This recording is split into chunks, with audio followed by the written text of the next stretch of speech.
This is Rob Sanchez, and I'm here with Martin and Lynn, and I'd love to have you tell us a little bit about what you're working on. Absolutely. Thank you, Rob. Lynn, do you want to go ahead?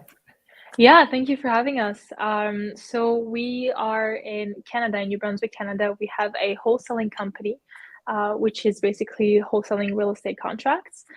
We also do real estate investments, where we invest in single families, duplexes, threeplexes, and bigger multi-units. And we're slowly learning and getting towards land development as well. So that's kind of a quick overview of what we do. Perfect. And do you want to just share the name of the company as well? Yeah, so our company is called Meily Property Solutions. It kind of englobes three smaller company in it. There's a construction company, there is a wholesaling company, and there is a property buyer and investment company as well. Perfect. Now, this was not your first career for either of you, I believe, right? And so I'd love to have you talk a little bit about like what got you into real estate, what kind of got that going for you, and then what are you discovering as you learn and grow in this industry? Martin and I have two very distinct and different stories. Martin, I'll let you get started on that, but it's just interesting how we both have two different paths and we kind of met in the middle and carried on together. That's right. Yeah, no, it was, we actually met originally through real estate. So ever since I started working, I was always, trying to buy my first piece of real estate from looking at, just like what people do usually with their money. I didn't really understand anything about stocks. I didn't really want to, do anything too crazy when it comes to investing. I just knew, hey, if you invest in real estate, chances are you're going to be okay. So that was really my initial understanding of it. So I just wanted to, buy my first piece of property, which was a condo. I wanted to buy a new construction condo in Montreal. And while I was looking for the perfect condo for me and my mother, one of my coworkers at the time gave me a book and told me, hey, check this out. And like most real estate investors, that end up, going on this rabbit hole, that book ended up being Rich Dad Poor Dad. So that's where I learned, the differences between investing in assets versus investing in liabilities. So I quickly understood, hey, like getting a condo, you won't get any money back in return. You're simply just banking on the appreciation. And that's the only way that you're really making money. And that's, the mortgage is just money out of your pocket every single month. And you're getting nothing back. So I quickly, kind of told my real estate agent, I was like, hey, scratch everything we're doing. Let's look for an investment property. So instead, we came across this rundown up and down duplex to make it cash flow. So to make it profitable as an investment, I had to rent out room per room because, that's how we can maximize the rental income. And that was also a really good way for me and my mom to be able to live for free. So that was my first, exposure to real estate investing, to managing tenants. We also did some renovations, every single summer. I essentially gave up everything I had. I told all of my friends, hey, you can't do anything. I have to focus on renovating this piece of property that I bought for myself. And it ended up, one of the tenants through this party, and Lynn was one of, the people that came to that party, and that's how we met. Yeah, for me, I feel like a lot of things led to me getting into that party. I grew up with my father flipping properties, and he did it at a very small scale. It was really just him and some of his workers that were doing all the renovations. So we kind of moved into every single flip he did. So if you count how many times I moved in my life with my parents, there's probably around 8 to 9 different flips that we lived in, on top of the previous houses that we had before we came to Canada. So we moved a lot, went to different properties, and kind of like saw the type of properties you would always buy. It would always be multi-units, always like at least 3 and more. Always something that has potential to be turned into an extra unit. If there's a basement with big windows, if the zoning allows it. And I kind of learned a few things here and there with him. And I also saw the renovation process and kind of how he was renovating things. So I kind of have random skills. Like I know how to change a sink. I can do some tiling, which doesn't serve me as much as I don't do the renovations myself, but I learned some of the basics. So when I was invited to that party, I met Martin, and he told me he just recently bought this building and he was renovating it. We kind of did a little walkthrough, and I told him, "Oh, you should probably change that. You should put a new countertop here. You should paint this. You should." So that's kind of how we both talked about real estate the first time we met. And shortly after that, I personally moved to Moncton to pursue a degree in criminology in the University of Moncton. And we both got introduced to this market together, and we saw the opportunity, we saw the actual cash flow potential in that market, and that's how we decided to pull the trigger and quit everything, fully move there, and invest in real estate together and create something there. So that's kind of how we got introduced. But we both have different careers before. Martin was working in marketing. I did a lot of nonprofit and event. I was working in the event industry, did a lot of nonprofit work. So not really related to real estate, but we kind of found each other in the middle and decided to pursue that together. Yeah. What's it been like working together with Martin? You didn't have this in your background and then you did. How do you kind of reorganize your lives to think this way? Because it is a different thought process, I think, than like a house is something that I live in for Martin and a house is something that I develop for Lynn. And has that different perspective kind of played into what you're building? Definitely big time. Lynn clearly has something to add on to that too. But on my side, it really came from just like the passion. Like when we came into Moncton, that was my first time visiting. I really knew nothing about this, part of Canada. Oh, by the way, guys, we're from Canada. If in case you guys are like, what are these city names? So Moncton is in Eastern Canada. I knew nothing of it. I didn't even know, I was asking Lynn here, like, should I bring some groceries? Because I didn't know if there were grocery stores. Like, that's really the extent of my knowledge. So when we first came into this place and we're looking for a rental apartment for Lynn, we're like, wow, this is like, we love the community. We love the people here, but the properties are so run down and they're charging for such a high price. So it doesn't add up. We're like, there's, amazing community of people and, they're paying, $1,200 for a 2-bedroom. They deserve something better. So it's like, we saw so many rentals are just so run down. The property owner clearly never cared for it. They were just only care for profit. So for us from the get-go, our mission was, hey, let's turn these into beautiful rental units. Let's literally put our names on it, right? So like we created the name Meily. So you can see from our name, it's a combination of my last name and also Lynn's first name.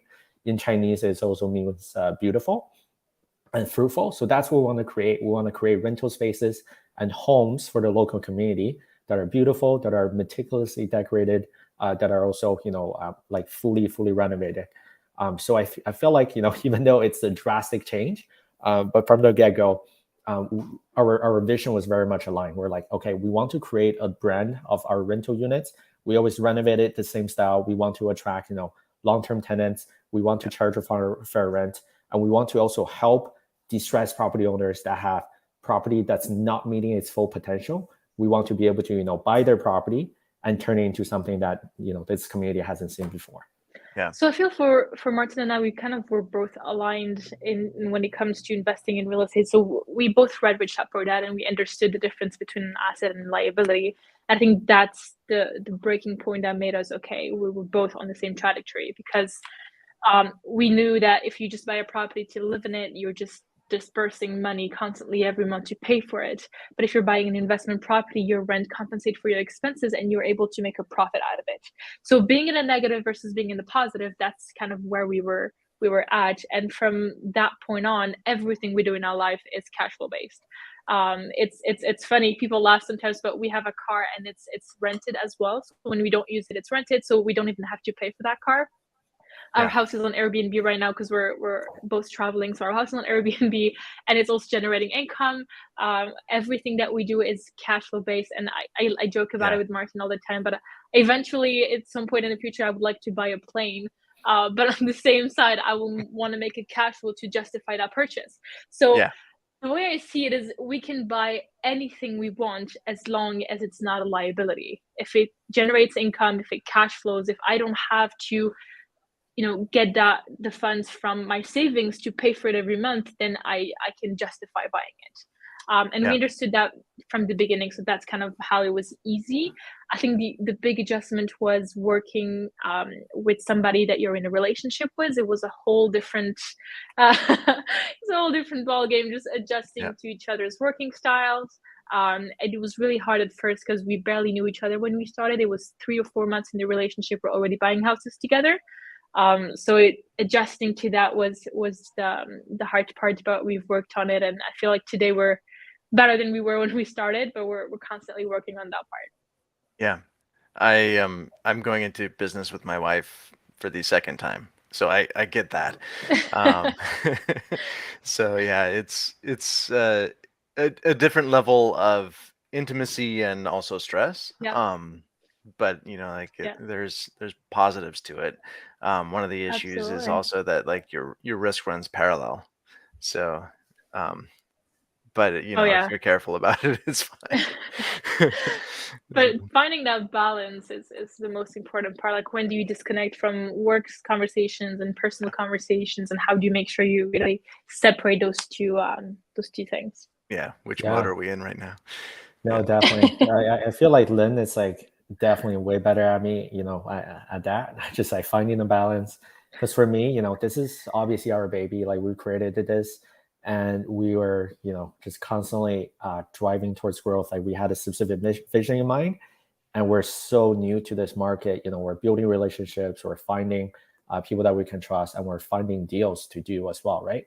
Mhm. And there's so much stress that comes to it. So I'm a very high achieving person, so I'm constantly just pushing to it. I will forget to eat, I'll forget to sleep, and I You will wake would. up to phone calls. And Yeah. Lynn is there to remind me, hey, cut off time. This is our family time, right? So right now we set up strict ground rules, and we're both trying our best to respect them despite of what we have going on in the day. So that's definitely Yeah. be super helpful. Yeah, that's really good. Um, as far as like inside of that mode, inside of that drive, do you find that there's well, I am going to reframe it a little bit. When you're looking at coming into a new market, when you're looking at building those relationships, do you find that you have different like Martin needs to be doing this and Lynn needs to be doing this? Like, do you kind of separate by what your strengths are, or are you both doing everything? Like, how are you thinking about the actual like cracking Moncton from like a relationship side? So when we first started, we were doing everything together because we were Mhm. very much in the growing and learning phase, especially. So we kind of both had to have that base of knowledge that we needed, especially on the market, on the people, and on the day to day. So we did everything together. We went to every seller meeting together. Every possible item that we needed to do was done together. We then realized, okay, if we want to be able to get more done, we need to separate and conquer, divide and conquer. So for example, when we went to sellers meeting, I'm very good with talking to people. I'm really good with conversation and building a report and being personable. So Yeah, I and would take clearly over Martin's that not. part. Yeah. No. Martin is still really good at it, but his strength was really in he would go on and take detailed pictures of the entire unit. He will do all his Matterport 3D tours.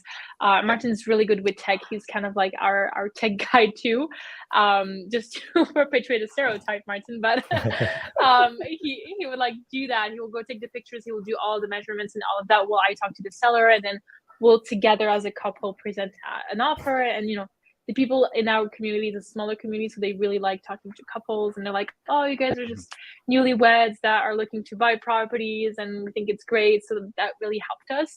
Yeah. But now I fully run the after acquisition side, so when it comes to renovations, when it comes to exit strategies, etc. Mhm. And Martin works on the business development and marketing right now. We're constantly growing and shifting, so our positions also change. We're hiring more people to help us and take over those parts as well, so we can focus on other bigger goals. But we always find ways to, as I said, divide and conquer and really go where our strengths are. So I would do something that I'm really good at. Martin will focus on something he's really good at, and that's kind of how we've been separating it. It's been working so far. I don't know, Martin, what you think about that, but I feel like it's been working. Yeah. Well, see, at first, right, like as Lynn said, we would just do everything together. So again, at the end of the day, we're two different individuals that had different understanding of the market. So even though we're working towards getting on the same page, right? We had different understanding, we had different skill sets. So we're butting heads quite a bit at first, for sure, no doubt. Oh yeah. And we constantly had, disagreements. And even when it comes to, agreeing on the offer, right? We constantly had to convince each other. So that was a really good way for us to grow. But at the same time, it created a lot of conflicts. So now that, we're pretty much on the same page, we build a strong foundation. We've also, seen the proof of concept over and over again. We've done multiple, BRRRRs. We've done with a couple of JVs. So we understand what that process looks like. So now we're fully just divided up, right? That's what Lynn was describing. And what we're currently doing is we'll update each other on what we're doing, what our decision-making process is, and we'll fully trust each other. We'll fully empower each other that way.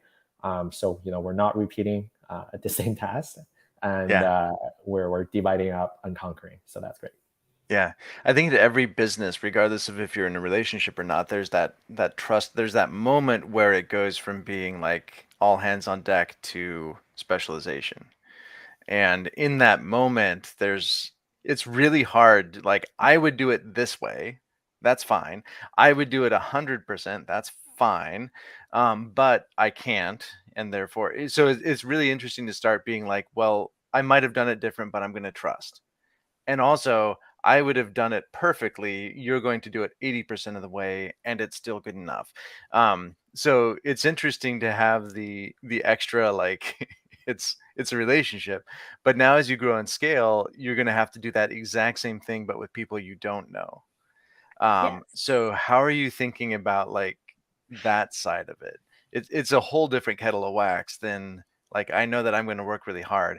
I think Gary Vee was saying something about how it's related to how much equity you have in what you're doing. If you're just getting a paycheck, you're going to put in the level of work that paycheck buys, versus like you're the owner. It's a whole different thing. So how are you thinking about that as you're looking at scaling and growing? So our core team members, which are taking on the bigger part of the business, are all on commission based. They do have an advance that it's like a salary, but it's more of a salary advance based on their commission at the end of the year. So they're still able to get that recurring payment, but they basically get compensated based on their performance. So that definitely gives a motivation for everybody to be working towards the same goal. And we really maintained that company culture, that I like to call it. So we really like have team bonding activities. We see each other all the time. We also go to conferences, and we have different seminars and calls that we go to together as a team, where we go get some experience, and we're learning as much as they're learning too. So we go learn together. We have a book club too, where we read books about personal development, just learning more about how to be the best version of ourselves, and constantly growing as a team. And I feel like that have helped a lot. Just everybody keeping the same objective in mind, and everybody working towards the same goal. So a lot of our employees are on commission. Some of them aren't on commission, but again, I feel like we really try to maintain that same energy, and we constantly motivate each other and work together. And I like to see it as we have a completely different work culture where everyone's an equal and everyone is just striving towards the same goal. So that have helped us a lot. It is definitely a big, we have to trust our team members, and that's what we've done so far. They have 100% of our trust unless we're proven otherwise. And just like they say, you have to be quick to hire, but as quick to fire. So whenever something doesn't work out, usually within like a month or two, sometimes 3 months, we know right away, and we're clear on our expectations, and we're clear on when it's not working out. So we're trying to do this quickly and properly, but we want to make sure that everybody's on the same page too. That's right. Yeah. So as a result of that system that Lynn was describing, this year we're projecting to hit 7-figure revenue, but all of our employees, or all of our team members, they're going to hit 6-figure revenue or salary compensation for themselves as well, right? So I do think it's a win-win structure. And Lynn and I, we recently finished this book called Who Not How, right? It's all about, instead of trying to figure it out yourself, you want to leverage other people's time. You want to leverage other people's skill set to achieve what you're trying to do instead of trying to figure it out yourself. So Yeah. that's what was fully believed in. And we hired out all these positions. We divided up the process, and we're looking at, hey, our skill sets, where do they lie in? Like, does it make sense for us to still do this, even though we either absolutely hate it or, just we are not good at it, right? So we essentially decided we need someone to help on the acquisition side because we're just overwhelmed with the number of leads that we have. And also when it comes to the disposition side, so dealing with the investors, dealing with our partners, and also coordinating the closing, we have someone specific for that. So that was a very helpful process that we really started good. implementing. Yeah.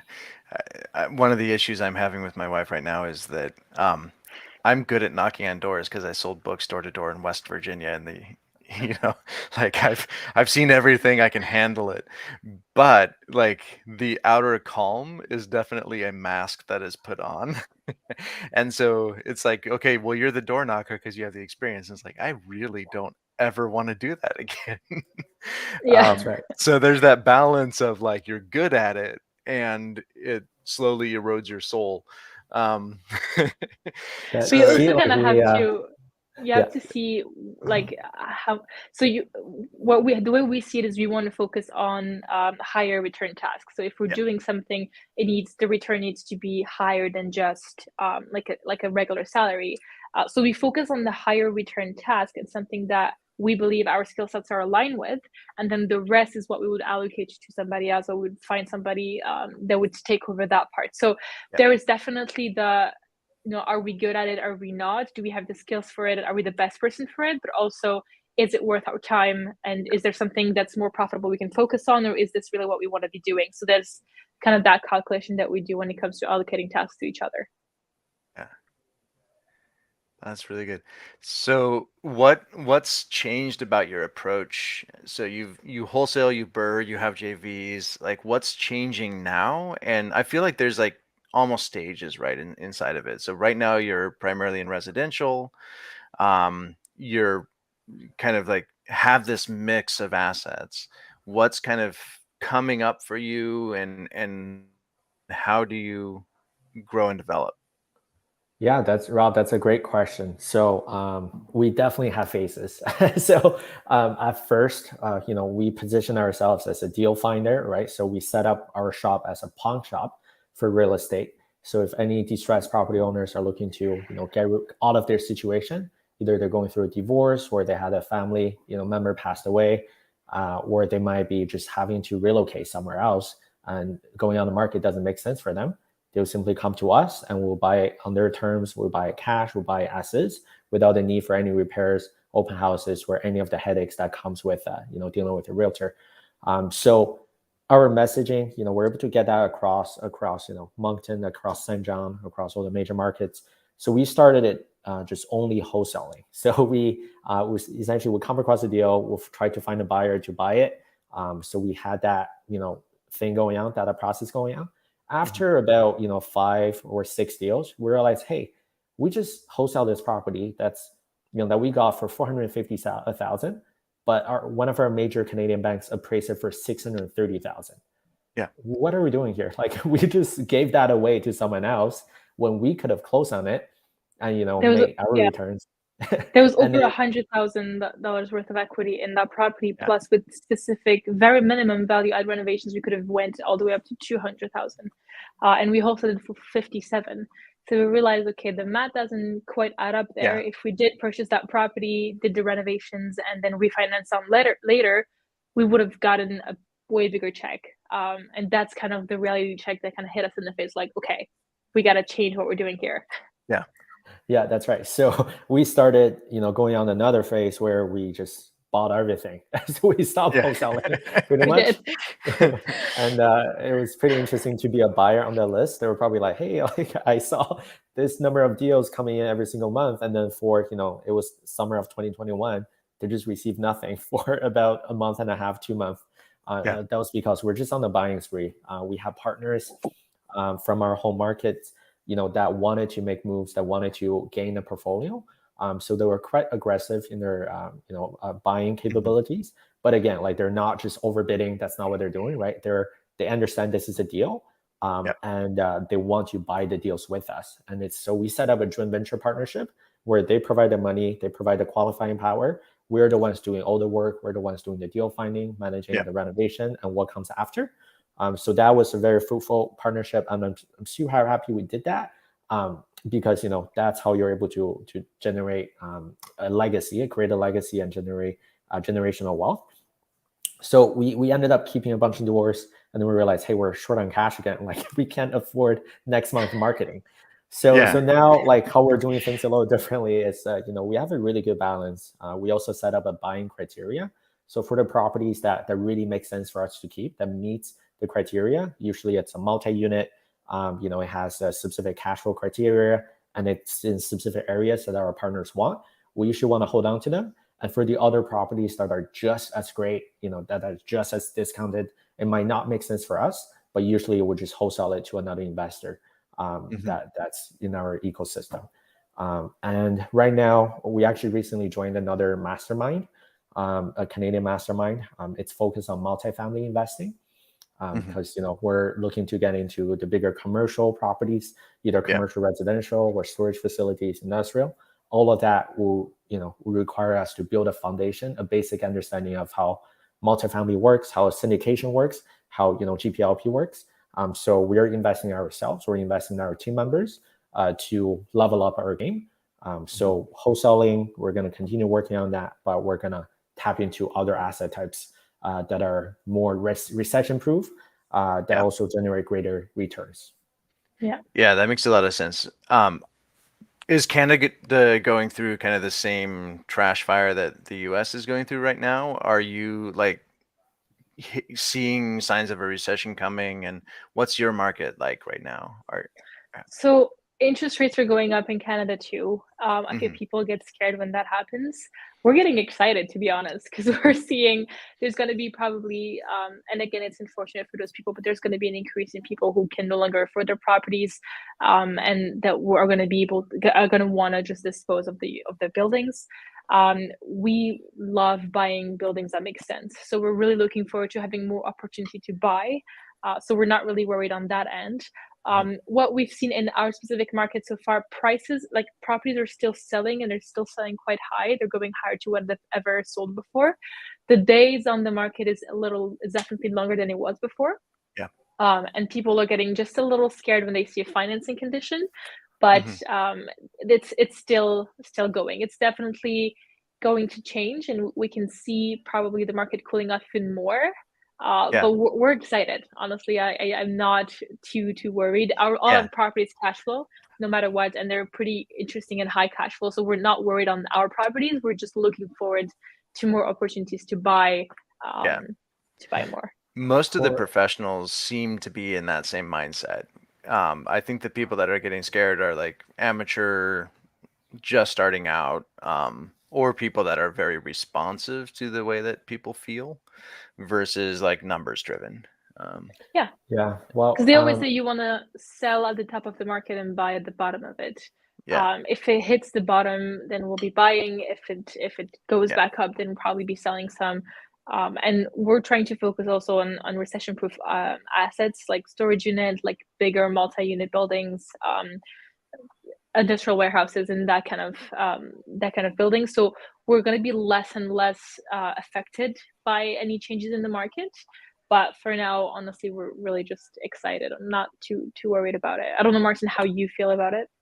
I mean, even when we were in a complete seller's market, everything was going crazy. We weren't the ones, overbidding or offering 100K over asking just to get a deal done. We're always, to this day, we're super diligent with our numbers, right? We always budget for vacancy. We always budget for repairs and maintenance, property management. We set, the market average rate. And even for debt service, we always calculate, we stress test ourselves. So even right now, if the interest rate that you can get is around, 4 or 5%, we stress test ourselves at 7%, 8% to see, hey, are we going to be okay? Because most of these deals, we're working with other people's money, OPM. So especially, when you're investing your friends and family's money, if you're investing another accredited investor's money, you want to be very diligent, and you don't want to, anything to happen to their money, right? So So that's why, Lynn said we're super excited. We are, and Yeah. we're constantly on the lookout for these opportunities. And Yeah. And honestly, we if always buy, sorry, and the yeah, properties, like we told you, the example of the one we bought, we wanted to buy, we didn't buy it. But we always buy properties with built-in equity. There's always a situation that allows us to buy it at a discount, and a situation that allows us to buy with built-in equity. So we're not really worried about the properties we currently have. So we are always very diligent and very careful when it comes to running on numbers. We run them very conservatively to just avoid any surprises. We don't like surprises in real estate. We only want things to go as boringly as possible. So that's kind of how we run our numbers. Yeah, boring that's is really good. good. Yep. Yeah. Boring is really good. Yeah. Yeah, you don't want to open up a wall and be like, "Oh man." Exactly. That's So, right. okay, well that's great. Now, how big is Moncton itself? How big is that area? Yeah, so Moncton has been one of the fastest growing cities because people from the metro centers in Canada, from Vancouver, Toronto, Montreal, due to COVID, a lot of people realize, why am I still living in a shoebox apartment when I can literally work remotely? We see the same kind of migration happening in the States as well. People are leaving expensive cities such as New York City Yeah, or LA, moving my family to. did that as well, and it makes sense. That's right. Yeah, yeah, Yeah, it only makes sense. So the same thing we're seeing in Canada as well, especially to New Brunswick and Nova Scotia, because these have been extremely undervalued over the past couple of years. They're ocean facing. From where Moncton is, you can get to the Atlantic Ocean in 15 minutes. So most of the residents here, they have a beachfront property. They have a trailer, parked near the beach. So the lifestyle here, it's a lot slower. It's a lot more chill. So because of that, if you literally Google Moncton population on the internet, that number is not even accurate. So right yeah. now you're looking at around 170, 180,000 people in Moncton. And the entire province of New Brunswick, it's about to hit 1 million people in population. Nova Scotia has just surpassed 1 million people. So yeah, so lots of people are doing that migration. Canada overall too, we see, the immigration policy, it's a lot more flexible. It's a lot more welcoming compared to, the policies that we see south of the border. So Canadian government has been doing a great job, focusing on encouraging immigrants to come. Yeah. Because of COVID, we actually had a held up, right? So we had a lot of people that were supposed to come that haven't even come yet. Yeah. So we're going to constantly see, a boost of people coming through. We also talk to, we always make an effort to talk to our tenants, whether it's on the short-term rental side or the long-term rental side. We learned that, especially people coming from India, people coming from Africa, we ask them, hey, what are you doing here in Moncton? So they would tell us, well, in New Brunswick, it's a lot easier to process your immigration. It's simply just an easier process. It's a shortened process. It's a fast pass to get your PR status and to get employment because it's just simply less competitive. What's interesting about this region is it's also French speaking. It's actually the only province that's officially bilingual, the only province in the entire Canada. So you have people, that's why Lynn came, right? Lynn was looking for a Francophone university. So we have people from Africa, we have people from France who are looking to come here to pursue a life in French. So there's a few economical drivers too when it comes to Moncton. It's very strategically placed. It's we call it the hub city. So it's really 2 hours away from every strategic point in the Atlantic provinces. So you are two hours away from Fredericton, an hour and a half away from St. John, which has one of the biggest port on the east side of the country. You have Halifax that's 2 hours away, a few different airports around, and a majority of schools are located in Moncton. So we have a lot of people coming from smaller cities around. So it's a to go to the schools. crossroads. Yeah. Exactly. Yeah. So a lot of people coming from Ontario and Quebec are also going to cross towards Moncton. So lots of people are passing by, lots of people are coming into the city, but also because prices have always been lower than the rest of the country, a lot of companies are moving to Moncton as well. So the ones that are trying to tap onto the East Coast, shipping companies, distribution companies, they're all setting shop in Moncton, and they're able to send their trucks out 2 hours away from every strategic point. So it makes sense for them. And they bring workers with them. They bring qualified workers to come work for them. There's also major call centers that are in the province. We do have the lowest minimum wage. So a lot of call centers, a lot of people, people industries where there's a lot of workers that need to be present are located in Moncton. And we have, again, a lot of people that are just looking for a better lifestyle. But we see also right now the government is also investing a lot of money into the province. There is a $700 million project, federally funded project, to extend one of our hospitals and create a science center. So that's going to bring a lot of people to work there too. And they're also facilitating and making as easy as possible the permit applications for people to build more units, because the demand is at an all-time high, but the supply is also still very low. Yeah. How is that pressure right now? Do you think you're going to see a wave of overbuilding like we have in some of the communities in the US, or do you think it's going to be managed by the government? Like, what's going to happen long term with housing stock, do you think? I don't think we're overbuilding yet. And again, that's just my personal opinion. Based on what I've seen, material cost is really high right now. So a lot of builders are not building anymore. A lot of builders are not building as frequently. And that has been an issue. So that's one thing, but the demand is still there. And especially now that they reopened the borders, there's going to be a big wave of immigration coming in. People that are already approved, just waiting for the borders to be open for them to be able to move. So that's gonna start too. So the government is really, really trying to get people to build more, but with the cost of building, it's getting hard for people to do so as well. So I don't think we're overbuilding it. I think we're still underbuilding. We need definitely more units for people who are coming. And we can see it also when it comes to our vacancy rate. It is under 5%. Right now we're running at 2 or 3%. So people are still looking for rentals. And the other part is, especially when it comes to rentals, if the interest rates goes up and people can no longer afford their properties, chances are they're going to be looking into renting, and that's going to bring even more people on the market when it comes to rentals. So that's what we're seeing. I think we're definitely going to need a lot more. We're going to need a lot more buildings to be able to make up for that demand. Yeah, I mean, we're constantly connecting with investors who are in the same community as us. We're seeing, people converting churches into residential units, converting hotels or motels, right, into affordable housing projects. That's something that, a pattern that we're starting to see for sure. So everyone is doing their part, trying to meet the growing demand of housing here.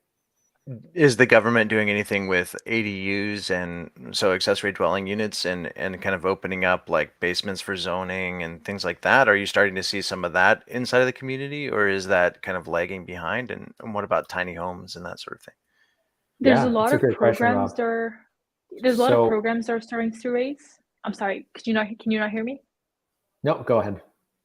Okay, there's a lot of programs that are starting to raise. So we've seen affordable housing programs where they would provide funding to renovate units in exchange of getting more affordable housing units to be able to rent to that program.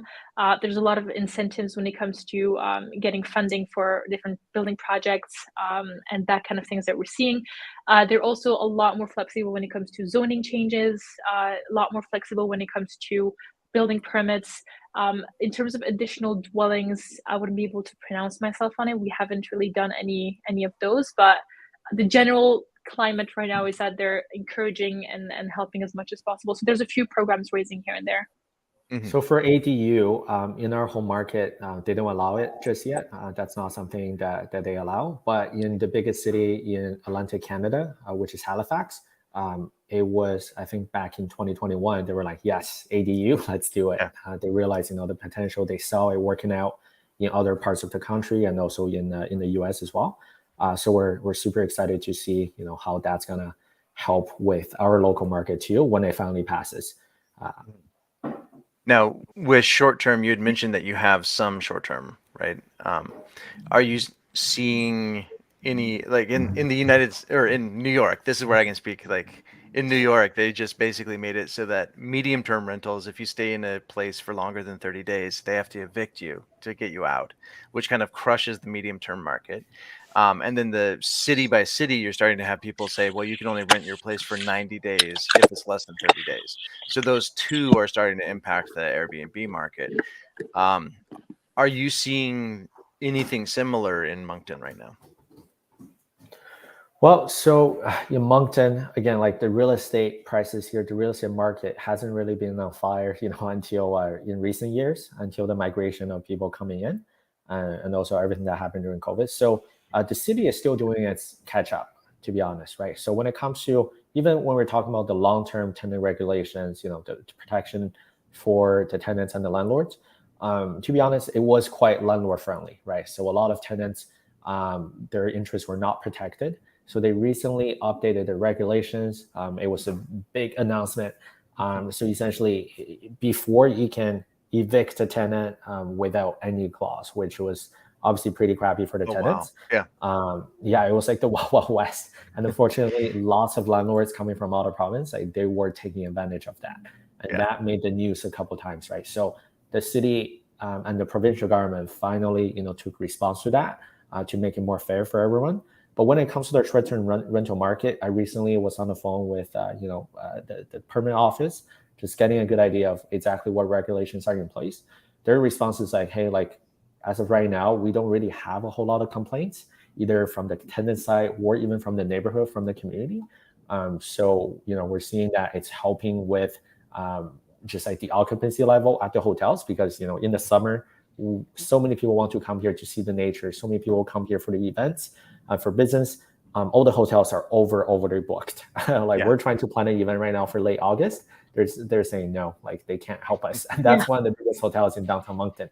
So the city, really has no objections against the short-term rental platforms such as Vrbo, such as Booking.com or Airbnb.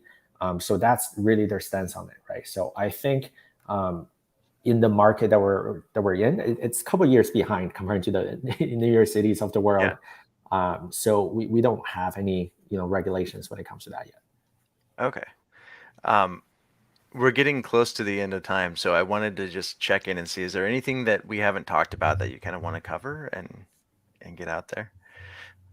So other than just what we do in our current markets, we're looking to expand into different markets as well. We're definitely very interested in what's going on in the United States. There's a few states that we're interested in that still have low acquisition and pretty good cash flow potential. So that's something that we've been looking into. There's also land development that has been an interest of us. We don't want to spread ourselves too thin and kind of like chase after the tiny object and do everything. But the plan here is to really systemize everything we do. So as soon as we have proper systems fully set up and everything's on auto roll, we're going to be looking at doing more land development deals, and also looking down into the US as well. There's a lot of Canadians actually currently investing in the US, so that's something that we've been on our radar for a little bit. That's right.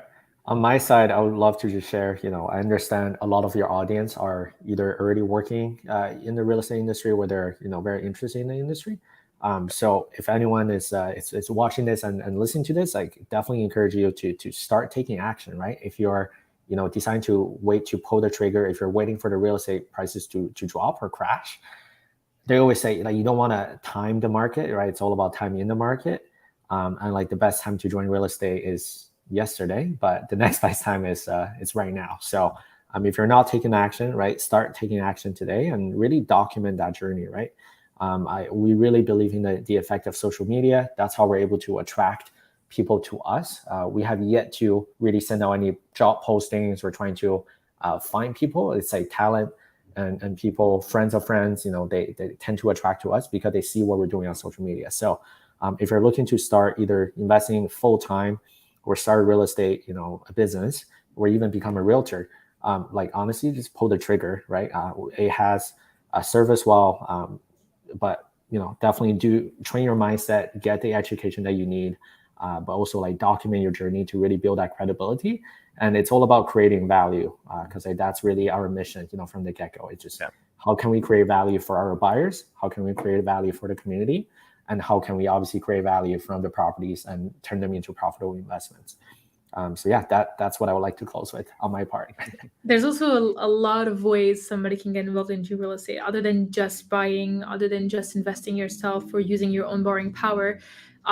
Whatever resource you have and you're able to put in, you can find a way to get involved. Whether you only have time to put in, whether you have money but no time, whether you have knowledge but no money and no time, you can always find a way to get involved. And there's people you can partner with, and we're strong believers in partnerships. We believe we find people to complement our skills, and we together use different skills and different values that we can provide into the deal and get involved together into different ventures. So whether you want to put money, time, knowledge, or expertise or anything, there's always a way to get involved. So just like Martin said, take action, but also identify what you're bringing into the deal and go with that. Right. Well, thank you both for being on. It's been a great conversation. I really appreciate it. Thank you for having us. It was Thank really you, Rob. fun. Yeah, that was awesome. Right. All right.